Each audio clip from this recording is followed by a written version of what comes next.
today, and it's likely no surprise that inflation is still rising high. For more on this, CNN's Chris Wynn joins us now. Chris? Dylan, good afternoon. Any uptick in inflation is the exact opposite of what the Fed wants to see. So if consumers believe that prices will stay high, that could factor into more demand for higher wages, which could then cause businesses to increase their prices. For Americans struggling with the rising cost of living, a hotter than expected inflation gauge will only make it worse. I'm not making ends meet. I'm not making it. I'm spending my savings. I get paid tomorrow, and already my whole paycheck is spoken for. The Core Personal Consumption Expenditures Price Index showed prices rising 0.6% on a monthly basis and 4.7% for the 12 months ending in January.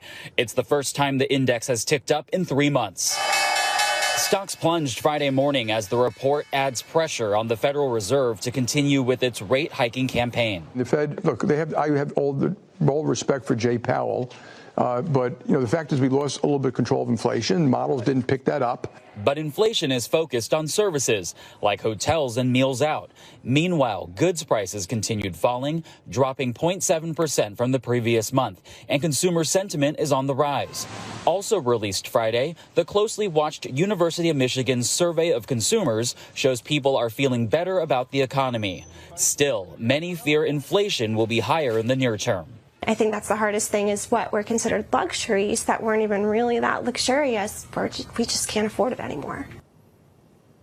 President Biden issued a statement earlier today acknowledging that the country has more work to do in terms of reducing inflation. The president emphasizing that the unemployment rate is at or near the 50-year low.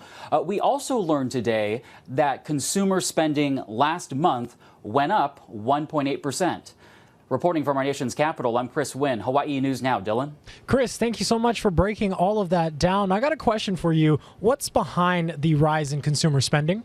Yeah, Dylan, despite inflation being higher, consumers are feeling more upbeat about the economy, according to that Michigan survey. Economists say a warmer weather, a rebound of muted holiday spending, and state minimum wage increases, plus a strong labor market, are some of the contributing factors to why people are spending more. A lot of economic trends to keep an eye on. CNN's Chris Wynn joining us. Thanks for being here on This Is Now.